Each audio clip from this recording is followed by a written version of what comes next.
গ্রীষ্ম বর্ষা বিনীতি ভরসা। হ্যাঁ, বিনীত শপিং সিটি। Tarzan circus. আপনার চুঁচুড়া শহরে কেপিএস মলের সন্নিকটে চলছে টারজান সার্কাস। ট্র্যাপিজের খেলা, মোটর সাইকেল, রঙিন জল, দড়ি ও আগুনের খেলা সহ মণিপুরী শিল্পীদের লোমহর্ষক খেলা। আর থাকছে জোকারদের চমকপ্রদ খেলা। 1.5 মাস ব্যাপী চলবে এই টারজান সার্কাস। থাকছে দৈনিক 3টি শো। তবে আর দেরি নয়, আজই আসুন, সপরিবারে আসুন, দেখুন টারজান সার্কাস। নমস্কার, আপনারা দেখছেন হুগলি আপডেট। আপনাদের সঙ্গে আমি উষা। আসছি খবরে। আজ থেকে কলকাতায় শুরু হলো দুদিনব্যাপী বিজনেস মেলা। শুরু হলো দুদিনব্যাপী বিজনেস ইন্ডাস্ট্রির কনক্লেভ আলিপুর ধন্যধান্য অডিটোরিয়ামে। উক্ত কনক্লেভের উপস্থিত ছিলেন পশ্চিমবঙ্গ ও বিদেশি ব্যবসায়ী ও বিনিয়োগকারীরা। এছাড়া ছিলেন সঞ্জীব গোয়েঙ্কা, সঞ্জয় বুধিয়া, হরিশ নেওটিয়া, সঞ্জয় পুরী। জার্মান থেকে এসেছিলেন থমাস ইয়াসিন এবং ইউনিয়ন সাইডসো ওয়ার্ল্ড ব্যাংক। সমগ্র ব্যবসায়ীদের সঙ্গে সংযোগ স্থাপন করেন পশ্চিমবঙ্গ অর্থ উপদেষ্টা মন্ত্রী অমিত মিত্র। মুখ্যমন্ত্রী মমতা ব্যানার্জি সকল ব্যবসায়ীদের অভিনন্দন জানান। My friends, especially whoever address the system, today address the business session. Now, somebody mentioned about that some people, they want to defend only Bengal, but they do not know how Bengal totally changed, and now it became a world-class destination. National Promotional Bank operating globally in finance, sustainable development and renewable energy infrastructure and climate action, the largest entity in the world. And this happened when Honorable Chief Minister visited Frankfurt, if you remember, Honorable Chief Minister, this process began then and to fruition now. May I request Dr. Thomas Jensen to make his very important statement today. Thank you for coming all the way. Kolkata থেকে কৌশিক ঘোষ ও চন্দনা দত্তের report, Hooghly update. হুগলির ডানকুনি তৃণমূল কাউন্সিলরের SIR তালিকায় মৃত। প্রতিবাদে শ্মশানে গিয়ে প্রতিবাদ ওই কাউন্সিলর।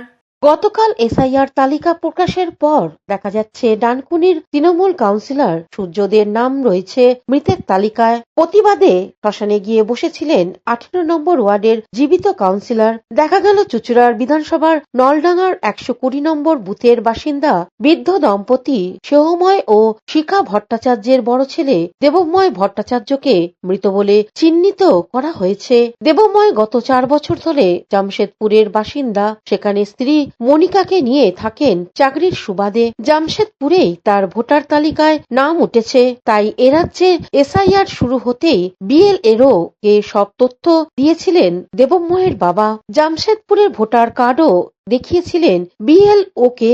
দেবময় নিজে বিএলওর সঙ্গে কথা বলেছিলেন, অথচ তালিকা বের হতেই দেখা গেল তার নামের পাশে মৃত লেখা। বিএলএরও মলয় দত্তকে বিষয়টি জানান দেবময়ের মা বাবা। বিএলএরও তাদের টেলিফোনে জানান তার কাছে যে তথ্য আছে তাতে দেবময় ও মনিকার নাম অন্য জায়গায় রয়েছে, অর্থাৎ ইতিমধ্যে তালিকাভুক্ত। সেখানে কি করে মৃত তালিকায় নাম এলো তা বুঝতে পারছেন না। কোথাও একটা ভুল হয়েছে। এ বিষয়ে বৃদ্ধ দম্পতি কি জানাচ্ছেন শুনবো।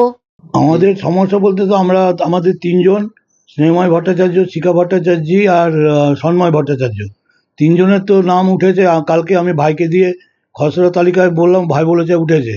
আর দেবময় ভট্টাচার্য আমার বড় ছেলে, তারা তো শিফটেড হয়ে গেছে জামশেদপুরে, এবং সেটা আমরা বিএলওকে জানিয়েছি। বিএলওকে আমরা ওখানকার জামশেদপুরের এপিক কার্ড দেখিয়েছি যে উনি শিফটেড বলে লিখেছেন, কিন্তু এখন তো জানতে পারছি বড় ছেলেকে মৃত বলে দেখানো হচ্ছে। এটা কি ব্যাপার হলো আমি তো বুঝতে পারছি না। জামশেদপুরেই তো সে বাড়ি কিনেছে, ওখানেই শিফটেড, পার্মানেন্ট শিফটেড হচ্ছে জামশেদপুরেই। জামশেদপুরে সে শিফটেড হয়েছে, ওখানে বাড়ি কিনেছে এবং ওখানে ওর ভোটার লিস্টের নামও উঠে গেছে। হ্যাঁ, তার জন্য আমরা এখানটা এটা কাটিয়ে নিলাম, মানে শিফটেড বলে লিখিয়ে নিলাম। কিন্তু এখন এভাবে মৃত বলে এসছে, এটা তো ঠিক নয়। বিএলওকে তো সবই জানিয়েছি, কাকে জানাবো? বিএলওকে জানো, আমাদেরগুলো তো সব বিএলওকে আমরা ফর্ম দিয়েছি, বিএলও সই করে দিয়েছে। আর ওদের নামে যে ফর্মটা রিসিভ করেছিলাম, তো তারা দুটোই তো নিয়ে নিয়েছে। দেবময় ভট্টাচার্যের দুটো ফর্ম ছিল, দুটো নিয়ে নিয়েছে, আর মনিকা ভট্টাচার্যের দুটো ছিল, তাও নিয়ে নিয়েছে। দিয়ে আমি তাদের জামশেদপুরের যে ভোটার কার্ডটা দেখালাম, উনি বললেন যে ঠিক আছে, তাহলে শিফটেড বলে লিখে দিই। এখন ইলেকশন কমিশনের গাফিলতি না কিসের গাফিলতি তো বুঝতে পারছি না। যখন মৃত বলে এসছে, তখন তো নিশ্চয়ই কোথাও না কোথাও কোনো অ্যাঙ্গেলে একটা তো ভুল হয়েছে। কারণ আমার ছেলে তো বেঁচে আছে, আমার ছেলে তো, হ্যাঁ, ও তো থাকে বাইরে চাকরি করে, কিন্তু ওর পার্মানেন্ট রেসিডেন্স হচ্ছে জামশেদপুর। তো সমস্যার মধ্যে পড়লে আমি আর কি করতে পারি বলুন? আমার তো 70 বছর বয়স, আমি কোথায় ছুটি করবো? এই ধরনের ঘটনা, এটা তো ঠিক নয়, এগুলো একটু মাইনরলি করা উচিত। আমি তো বিএলওরও দোষ দেখছি না, কারণ বিএলওকে আমি বিএলওর বাড়িতে গেছিলাম, বিএলওকে সব বলেছি, বিএলওকে সব দেখিয়েছি। বিএলও বললে আমি শিফটেড লিখে দেবো। আমার মনে হয় এটা হয়তো প্রিন্টিং মিস্টেক হয়েছে বা কিছু হয়েছে। জ্যান্ত লোককে তো মৃত বলে, বিএলওর সঙ্গে এখনো তো কথা বললাম, আপনাদের সামনেই তো কথা বললাম। বিএলও তো বলছে যে আমি শিফটেডই লিখেছি। তার মানে যেখানে ওটা ছাপা হয়েছে সেখানে ভুল হয়েছে। এখন কি চাইবেন? এখন চাইবো আমি আমার যেরকম স্বাভাবিক সেটাই আর চাইবো, আর কি চাইবো? সঠিক যে শিফটেড, হ্যাঁ, হ্যাঁ, খুবই ভুল। এটা আমার ছেলেকে মৃত বানিয়ে দিয়েছে, এটা তো ঠিক নয়। কিন্তু যারা এটা ভুল করেছে তাদের এটাকে ঠিক করা উচিত। যেভাবে সে বিএলও হোক বা ইলেকশন, হ্যাঁ, নির্বাচন কমিশন হোক, যেই হোক, যে ভুল করেছে বা প্রিন্টিং মিস্টেক যেই করেছে আর কি, সেটাকে সঠিক করা উচিত। সেটা মোটেও এরকম ভাবে ভুল থাকা উচিত নয়। আর এটা তো আমি মানতে পারছি না যে আমার ছেলেকে মৃত ঘোষণা করেছে, এটা তো আমি মানতে পারছি না, না, কারণ যেহেতু আমার ছেলে বেঁচে আছে, তাহলে কি করে এটা মানবো আমরা? বলে তারা তো বহুদিন আগে এখান থেকে, হ্যাঁ, 4 বছর হয়ে গেল তারা এখান থেকে চলে গেছে। 2021-এ, হ্যাঁ 21-এ চলে গেছে। ওখানে ওরা ফ্ল্যাটও কিনে নিয়েছে, ওদের ওখানে ভোটও দিয়েছে, সবই ওখানে হয়েছে। তাহলে সেখানে কি করে এত বড় ভুল করে? কার ভুল এখন সেটা দেখুক, কারা দেখবে, এটা খুঁজে বার করবে যে কার ভুল। সেটাই তো, বয়স হচ্ছে, আমরা কত ছোটাছুটি করবো? আমরা করতেও পারবো না। এর 70 বছর বয়স হয়ে গেছে, আমারও 63 বছর বয়স হয়ে গেছে। তাহলে আমি কি করে যাব, দৌড়াদৌড়ি করব? যারা ভুল করেছে এটা তারাই সঠিক করবে, তাছাড়া তো উপায় নেই। হুগলি থেকে পানুপালের সঙ্গে চন্দনা দত্তের রিপোর্ট, হুগলি আপডেট।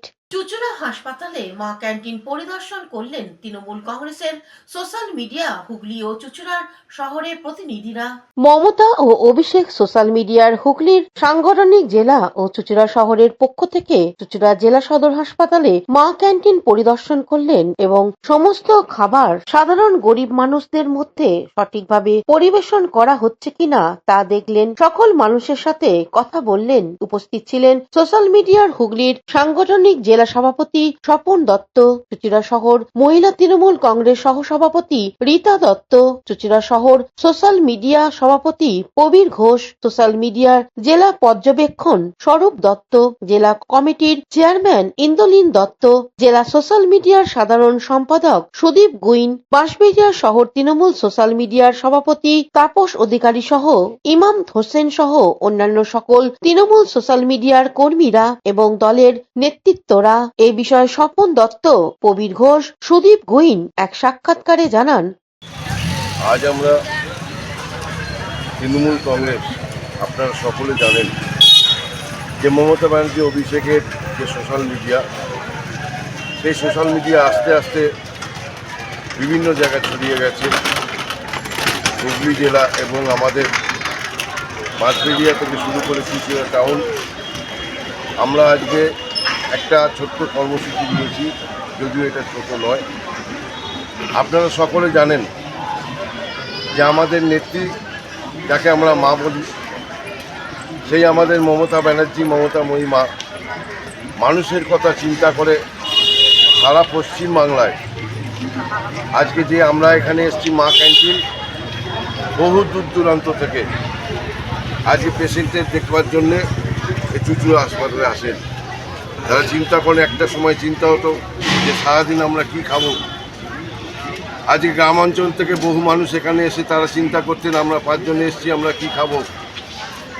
রুগীর যে হুগলি জেলার চুচুড়া সদর হসপিটালে আমরা সবাই সমবেত হয়েছি, কারণ আর আছে সোশ্যাল মিডিয়ার পক্ষ থেকে সমস্ত যারা দায়িত্বপ্রাপ্ত আছে, ডিস্ট্রিক্ট, জেলা, টাউন, এবং ভারতের হৃদয় মমতা এবং অভিষেকের তরফ থেকে।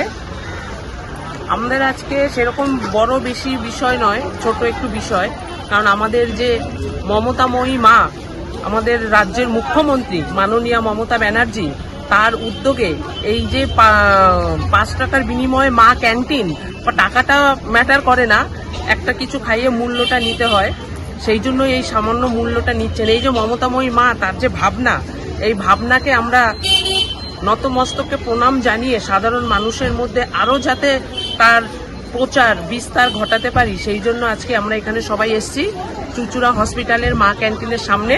এখানে যে তার উদ্বেগ ভাবনা চিন্তাধারাকে আরও যাতে এগিয়ে নিয়ে যাওয়া যায়, সেই রকম আরও সাধারণ মানুষের কাছে পৌঁছে দেওয়ার জন্য আজকে আমাদের এই ছোট্ট প্রয়াস।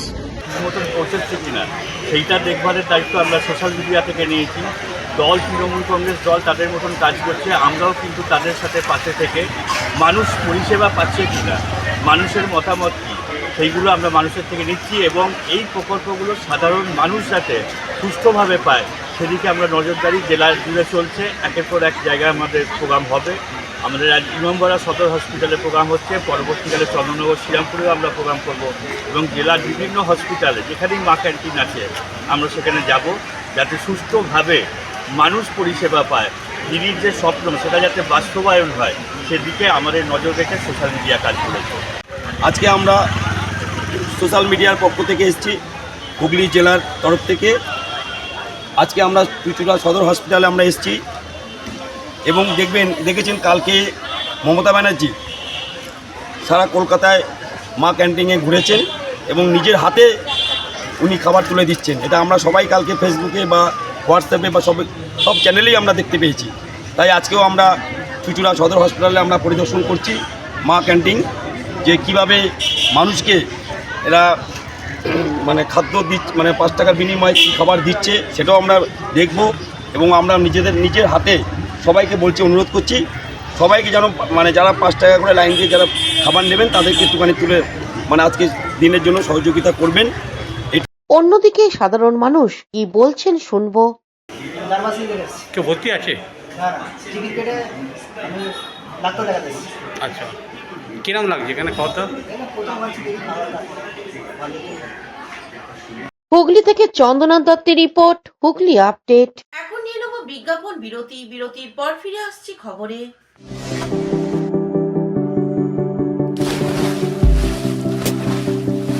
Fasten your seatbelts as you take a tour around your marine wonderland.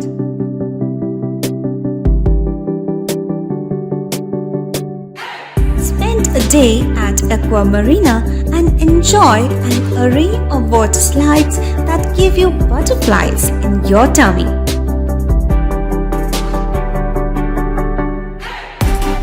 Aqua Marina is a holistic weekend destination for friends, family, and couples and offers magic to soothe your body, mind, and soul.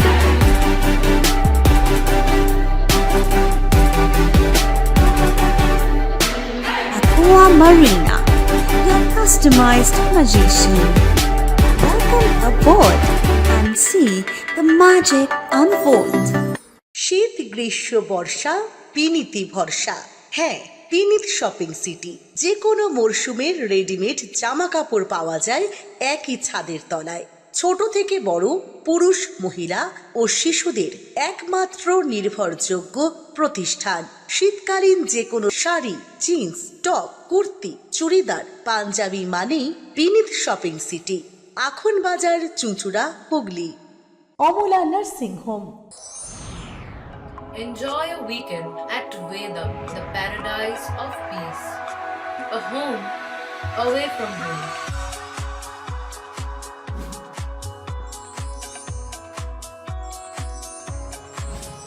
See yourself resonating with the nature. Vedam welcomes you to create your best memories. বিরতির পর ফিরে এলাম খবরে। 38 দিন দেশভ্রমণ সাইকেলে কন্যাকুমারী ছুঁয়ে ঘরে ফিরলেন চুঁচুড়ার যুবক শুভজিৎ দাস। চুঁচুড়া থেকে সাইকেল নিয়ে দীর্ঘ অভিযানে বেরিয়েছিলেন যুবক শুভজিৎ দাস। গত 10ই নভেম্বর যাত্রা শুরু করে চুঁচুড়া থেকে পুরী মল্লিকার্জুন রামেশ্বরম কন্যাকুমারী হয়ে প্রায় 3000 কিলোমিটার পথে বেরিয়ে 38 দিনের মাথায় চুঁচুড়া ষণ্ডেশ্বর তলা মন্দিরে ফিরে এলেন তিনি। পথে নানা প্রতিকূলতার মধ্য দিয়েই এই যাত্রা সম্পন্ন করেন শুভজিৎ। এর আগেও বিভিন্ন জায়গায় সাইকেল নিয়ে ভ্রমণ করেছেন শুভজিৎ। কি বলছেন শুনবো। আমার যাওয়া হয়েছিল 10ই নভেম্বর, আমার যাত্রা স্টার্ট হয়েছিল। তো প্রথম গেছিলাম পুরী, তারপর মল্লিকার্জুন জ্যোতির্লিঙ্গ, তারপর ওখান থেকে গেছিলাম রামেশ্বরমের পর ধনুষ্কুটি করার পর ওখান থেকে কন্যাকুমারী গেছিলাম বিবেকানন্দ রক করে। তারপর আজকে আমি বাড়ি ফিরলাম। এই যে এতদিন ধরে যাত্রা কেমন লাগলো মানে বিভিন্ন রকম জায়গায় বিভিন্ন রকম ফেসিলিটি পেয়েছি। যেমন সব জায়গার মানুষজন সমান নয়। তামিলের দিকে একটু বেশি সমস্যা হয়েছে, ভাষা ল্যাঙ্গুয়েজে প্রচুর সমস্যা হয়েছিল। সাউথের দিকে মানে খুবই ভালো হেল্প পেয়েছি, সাহায্য পেয়েছি। আর তামিলের দিকে মন্দির পাঠ সবই বন্ধ পেতাম, তাই এদিক ওদিক মানে মন্দিরের বাইরেই পুরো রাস্তা ধারে শুতে হতো। আর কোনো কোনো সময় বাস স্ট্যান্ডেও কাটিয়েছি, এরমভাবে চলে গেছে যাত্রা। এবার আমি কেদার গেছিলাম, বাবার ইচ্ছা ছিল, এবারেও জানি না এখানে চলে গেছি, এরপরে আবার বাবার ইচ্ছা হলো। ওখান থেকে আমি 22 কুণ্ডে জল নিয়ে আসিছি, যেটা আমি বাবার মাথায় এখানে ঢালবো। তো আগেরবারও আমি গৌরীকুণ্ড থেকে এনেছিলাম, এবারও আমি 22 কুণ্ডে জল এনেছি। তো সেই জলটা আমি বাবা সন্দেশ্বরের মাথায় ঢালবো। কি নাম তো? আমার নাম শুভজিৎ দাস। শুভজিতের মা প্রতিভা দেবী ছেলের সাফল্যে কি বলছেন শুনবো। মজা লাগছে, এতদিন পর ফিরল ছেলেটা। প্রথমে মনটা লাগছিল, এই এত দূরে রাস্তায় গেছে তো ভালোভাবে পৌঁছে যাবে। হ্যাঁ, এখন খুব ভালো লাগছে, আনন্দ লাগছে, ভালোভাবে ফিরে এসছে। ওটা ছোটো থেকেই একটু আছে। হ্যাঁ, এত দূরে যাওয়ার অনেক দিন ধরেই ছিল। যেমন কেদারনাথে ঘুরে এলো, আবার এখানে আবার কি করবেন এখন ওই জানি। ভালো, খুব ভালো। তার জন্য হ্যাঁ, উৎসাহ তো দেবই। ভালো জায়গায় যাবে, ঠাকুর মন্দিরে, হ্যাঁ, কজন এইভাবে যেতে পারে, তাই না? অন্যদিকে শুভজিৎ দাস বাড়ি ফেরার খবর পেয়ে হুগলি জেলা পরিষদের মৎস্য কর্মাধ্যক্ষ নির্মাল্য চক্রবর্তী শুভেচ্ছা জানাতে আসেন। এই সাফল্যকে অভিনন্দন জানিয়ে আরো কি বলছেন শুনবো। ও সাইকেল নিয়ে 38 দিন ধরে পুরো সমগ্র দক্ষিণ ভারত ঘুরে এসছে। আমাদের চুঁচুড়ার গর্ব এবং আমাদের বাংলার গর্ব। আমরা আমাদের যে ছোট্ট পরিবারের তরফ থেকে আগামী দিনে ওর শুভকামনা করি এবং আগামী দিনে এই যে করেছে 38 দিন, আশা করবো আরও বড় অ্যাডভেঞ্চার করবে এবং আমরা সবসময় পাশে ছিলাম। আজকে মূলত দ্বীপ আমাদের এই উদ্যোগটা নেওয়ার কথা বলে, দ্বীপের প্রতি আমরা সবাই কৃতজ্ঞ এবং সন্দীপ খুব ভালো থেকো। সবাই দিকে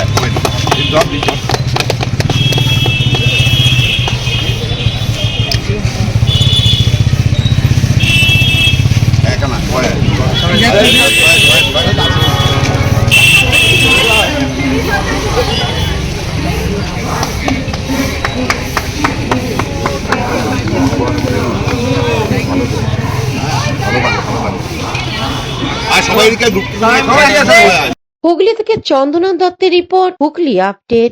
হুগলির তারকেশ্বরে অন্যের এডুকেশনের উদ্যোগে ছাত্রছাত্রীদের নিয়ে এক সেমিনার অনুষ্ঠিত হলো। তারকেশ্বর অন্নেট এডুকেশনের উদ্যোগে ভিশন ওয়াইড সেমিনার অনুষ্ঠিত হলো।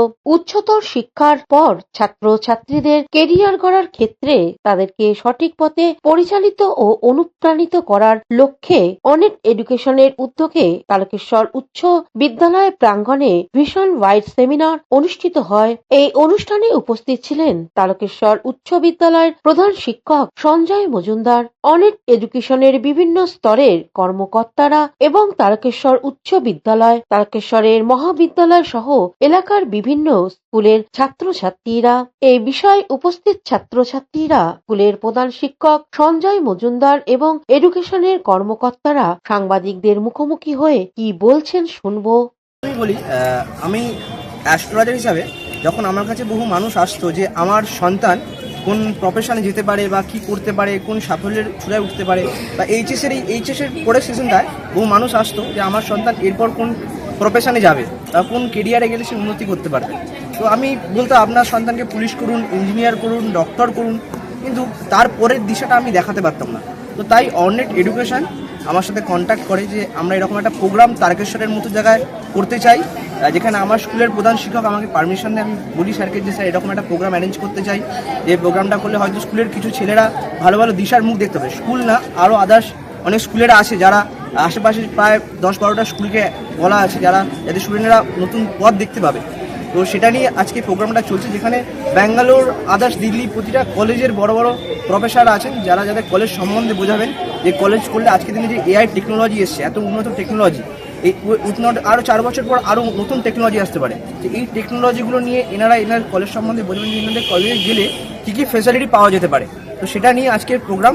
আর ধন্যবাদ আমাদের স্কুলের প্রতিটা শিক্ষককে যেভাবে আমাকে সবসময় সাপোর্ট করেছে, আর ধন্যবাদ অরেঞ্জ এডুকেশনকে, যারা অরেঞ্জ এডুকেশন না থাকলে হয়তো এত বড় প্রোগ্রাম যে আপনারা দেখছেন যে করা যেত না তারকেশ্বরের মতো জায়গায়। আজকে বলতে পারি তারকেশ্বরে অ্যাস্ট্রোলজি হিসাবে আমি প্রথম মনে হয় আজকে এত বড় একটা এডুকেশন ফেয়ার করতে পেরেছি। এর জন্য আমি আমার স্কুল অর্নেট এডুকেশন সবাইকে ধন্যবাদ জানাতে, আপনাদের সাংবাদিকদেরকে ধন্যবাদ যে এত বড় একটা মেগা শোকে যে তারকেশ্বরের মতো জায়গায় হচ্ছে যে আপনারা তুলে ধরছেন, এর জন্য অনেক ধন্যবাদ আপনাদেরকে। বলছি, অনুষ্ঠানে ছাত্রছাত্রীদের সাথে কি কি বিষয় নিয়ে আলোচনা চললো? ছাত্রছাত্রীদের সাথে বিষয় নিয়ে আলোচনা হলো প্রতিটা স্কুল যে স্টুডেন্টরা এসছেন তারা এইচএসের পর যে একটা গ্যাপ সময় থাকছে, যে গ্যাপে রেজাল্ট বেরোনো একটা মাধ্যম থাকছে যে একটা মাস, তো সেই সময়টা তারা কীভাবে কাজে লাগাতে পারবে সেই ধরনের কাউন্সিলিং চলছে, যেটা কাউন্সিলিংটা অনেক এডুকেশন দিচ্ছে। তো যেটা কলেজ দেখাচ্ছে যে এই সময় নষ্ট না করে তোমরা এই বইগুলো নিয়ে স্টাডি করতে পারলে পরে তোমরা একটা স্টেপ এগিয়ে যাবে। এগুলি প্রতিটা কলেজ তাদেরকে বোঝাচ্ছে, প্রতিটা কলেজ তাদের একটা করে অফিস করেছে, তাদের মাধ্যমে তারা প্রতিটা কলেজ তাদেরকে বোঝাচ্ছে যে এইভাবে সময়টাকে না নষ্ট করে কীভাবে দুটো দিন তোমার সময়কে কাজে লাগাতে। কারণ আমাদের জীবনে সবথেকে যদি মূল্যবান কোনো গুরুত্ব জিনিস হতে সেটা হচ্ছে সময়কে আমরা খুব খারাপ করে ফেলি। স্টুডেন্টরা ভুলভাল সময় জায়গায় ভুলভাল নষ্ট করি। তারপর কিছু বড় একটা অ্যামাউন্টের প্রয়োজন পড়ে, যেখানে অ্যামাউন্টটা আমরা ভাবনা একটা বড় পড়াশোনা বা একটা বড় ইনস্টিটিউটে যেতে গেলে যে ভাবি একটা পড়াশোনা করতে গেলে একটা বড় অ্যামাউন্টের প্রয়োজন, কিন্তু এই অ্যামাউন্টটা কীভাবে পাওয়া যেতে পারে, আমাদেরকে কীভাবে স্কলারশিপ পেতে পারবো, এই ধরনের সব কিছু নিয়ে প্রতিটা কলেজ বোঝাচ্ছে। প্রতিটাভাবেই আমাদের একটা প্রোগ্রাম চলছে, এখনও চলবে প্রোগ্রাম। এই অ্যামাউন্টের কথা যেমন বললেন যে অনেকের ক্ষেত্রে তা সম্ভব হয়ে উঠবে না, সেক্ষেত্রে আমরা কীভাবে সাহায্য করব? সেক্ষেত্রে আমরা তারকেশ্বরের মতো জায়গায় প্রায় 10 লাখ একটা অ্যামাউন্ট স্কলারশিপ রেখেছি। এই 10 লাখের আওতায় প্রতিটা তারকেশ্বরের আশেপাশে Chapadanga, রামনানপুর, Baligari, Adharmani, Tarakeswar Mahavidyalaya, Narayanpur high school, Chapadanga boys and girls প্রতিটা স্কুলই থাকছে। প্রতিটা এখানে স্কুইজ হচ্ছে, যে স্কুইজে তারা পার্টিসিপেট করে যে ফার্স্ট, সেকেন্ড, থার্ড হবে বা আরও আদার্স, তো সবাইকে ওই স্কলারশিপের একটা করে পার্ট সবাইকে দেওয়া হবে। তাদের সেই জায়গা থেকে যখন তারা অ্যাডমিশন বা কোনো কারণে সেই কলেজে ভর্তি হবে, তাদের আগ্রহ অনুভব করে সেই জায়গা থেকে তাদের অ্যামাউন্টটা ছাড় যাবে। ছাত্রছাত্রীদের মধ্যে কেমন উৎসাহিত দেখলেন আজকে? ভালো উৎসাহ দেখছি আজকে, এত অ্যাটমসফিয়ার ভালো পাবো যে ছাত্রছাত্রীরা এত প্রতিটা স্কুল ভিজিট করবে, ভালোভাবে এত আগ্রহ দেখাবে, এটা একদম অস্বাভাবিক লাগলো আজকে আমার কাছে। প্রথম তারকেশ্বর এরকম একটা প্রোগ্রাম করতে পেরে নিজেকে ধন্য মনে হচ্ছে। আগামী দিনে এই প্রোগ্রাম একদম তারকেশ্বর, আমি অ্যাস্ট্রোলজি হিসেবে বলতে পারি তারকেশ্বরের মধ্যে প্রতি বছর এভরি ইয়ার যে আমি প্রোগ্রাম করব, এটাই আমি আশাবাদী যে প্রতি বছর আমি চাইবো আমাদের তারকেশ্বর থেকে প্রতিটা ছেলে যেন একটা ভালো জায়গায় যেতে পারে, যেন শুধু আমাদের রাজ্যে না, বাইরে আদার্স রাজ্যেও তারা জবের ফেসিলিটি পায়। আমি এই চেষ্টা বারবার করে আসি। তাই আমার নাম অ্যাস্ট্রোলজার অনুপ পুরকাই, আমার বাড়ি তারকেশ্বর, আর তারকেশ্বরের জন্যই আমার এই প্রোগ্রাম। ধন্যবাদ। প্রথমে আমি আমার স্কুলের কথা বলি। তারকেশ্বর হাই স্কুল প্রায় 100 বর্ষ প্রাচীন একটি স্কুল, বহু ছাত্রছাত্রী দেশে বিদেশে সুপ্রতিষ্ঠিত। এখন ছাত্রছাত্রীদের জীবন জীবিকার লক্ষ্যে প্রতিষ্ঠিত করাটাই হচ্ছে আমাদের কর্তব্য, দায়িত্ব। এক্ষেত্রে আজকের দিনে যদি আপনি তাকিয়ে দেখেন যে অনেক মডার্ন সাবজেক্টস এসছে, এই যে সাবজেক্টসগুলো নিয়ে পড়াশোনা চালালে তারা তাদের সহজ আকাঙ্ক্ষিত লক্ষ্যে পৌঁছে দিতে পারে। সরকারি চাকরির দীর্ঘকালীন প্রস্তুতির পাশাপাশি এই ধরনের বিভিন্ন কোর্স, যেটা আপনি ডাটা সায়েন্স বলুন, এআই বলুন, মাইক্রোবায়োলজি বলুন, এটসেট্রা, এরকম বহু সাবজেক্টসগুলো সম্পর্কে যদি তারা একটু আয়ত্তে রাখে, মানে শোনে যে এই ইউনিভার্সিটি পড়ায়, এখান থেকে প্লেসমেন্ট পায়, এখান থেকে আগামী দিনে কেরিয়ার গড়বার একটা ভালো প্রসপেক্ট আছে, সেক্ষেত্রে আমার মনে হয় যে এই ধরনের আজকের দিনের কেরিয়ার কাউন্সিলিং এই ফেয়ার্সগুলোর উপযোগিতা আছে। তারকেশ্বরের মতো মফস্বল শহরে তারকেশ্বর উচ্চ বিদ্যালয় চেয়েছিল যে আসুক অর্নেট এর মতো প্রতিষ্ঠান, যারা দিল্লি, ব্যাঙ্গালোরের ইউনিভার্সিটিসগুলোকে এখানে নিয়ে এসছে, সেই ইউনিভার্সিটিসগুলোতে কি পড়ানো হয় শেখানোর জন্য হাতে কলমে আজকের এই ক্যাম্পের আয়োজন করেছে। আমি এই ক্যাম্প সম্পর্কে যথেষ্ট মানে আশাবাদী ছিলাম। আমাদের ছাত্রছাত্রীরা এখান থেকে তারা আগামী দিনের জীবন জীবিকার রাস্তা চুজ করবে, বিভিন্ন প্রশ্ন ছিল তাদের, তারা সেগুলো সুন্দরভাবে শুনে নিয়েছে। অর্থাৎ এক কথায় হাতের কাছে এত সুন্দর পরিকাঠামোযুক্ত একটি অনুষ্ঠান আয়োজন করতে পেরে আমিও পরোক্ষে অভিভূত। কারণ শিক্ষক হিসেবে বলতে পারি আমরা প্রথা মাফিক গতানুগতিক শিক্ষকতার ধারাবাহিকতার মধ্যে চলি। সেই জায়গায় এই সমস্ত জিনিসগুলো, এই ভিশন ব্রিজ, এই সমস্ত কেরিয়ার অ্যাওয়ারনেস, এই সমস্ত কাউন্সেলিং আগামী দিনের জীবন জীবিকায় আমার ছাত্রছাত্রীদেরকে অনেকের থেকে বা অন্য অনেক জায়গা থেকে একটু হলেও অ্যাওয়ার রাখবে, একটু হলেও এগিয়ে রাখবে। আজ এই অনুষ্ঠানটার মধ্য দিয়ে আমি সকলকে বলতে চাইছি যে আপনারা প্রত্যেকে এগিয়ে আসুন, গার্জেন্সরা এগিয়ে আসুন। আপনার সন্তানের প্রকৃত কী ধরনের ন্যাক আছে, কি ইন্টারেস্ট আছে তাদের আগামী দিনের জীবনে তাদের প্রতিষ্ঠিত হতে গেলে, সেই জন্য সেই জায়গাগুলোকে এই একটা ব্রিজ, এই ব্রিজটাকে ইউজ করুন। এবং আমি আগামী দিনেও ঠিক একইভাবে সহযোগিতার হাত বাড়িয়ে দেব। কারণ এই স্কুলের ছাত্রছাত্রীদেরকে আমি নিজে আশা করি যে তারা জীবন জীবিকার লক্ষ্যে সুপ্রতিষ্ঠিত হোক, যেমনভাবে তাদের বাবা, কাকা, জ্যাঠা বা তার পূর্ববর্তী প্রজন্মরা হয়েছে। সুতরাং ধন্যবাদ আবার। শীতের দিনের এই সকালবেলায় অতি সুন্দর আয়োজন এবং অতি সুন্দর ব্যবস্থাপনার মারফত আমাদের ছেলেপুলেদেরকে এই বার্তা পৌঁছে দেওয়া যে দেখো তোমরা আগামী দিনে যদি প্রতিষ্ঠিত হতে চাও তো এসো, শোনো, প্রশ্ন করো এবং বুঝে নাও, এটা তোমাদের ভবিষ্যতের কার্যকারী হবে। অর্থাৎ গতানুগতিক শিক্ষার পাশাপাশি এই ধরনের প্রোগ্রামসগুলো আমার তো মনে হয় এটাও শিক্ষার একটা অঙ্গ, শিক্ষাদানেরই অঙ্গ। সুতরাং ধন্যবাদ প্রত্যেককে, সংশ্লিষ্ট প্রত্যেককে যারা এই অনুষ্ঠানের সঙ্গে আছেন। আপনাদের সকলের সহযোগিতায় এই ছাত্রছাত্রীরা আগামী দিনে প্রতিষ্ঠার পথ খুঁজে পাবে। ধন্যবাদ। হুগলি তারকেশ্বর থেকে আশিস কুমার ঘোষের রিপোর্ট, হুগলি আপডেট। এখনকার মতন খবর এই পর্যন্তই। প্রতিদিন দেখুন হুগলি আপডেট। নমস্কার।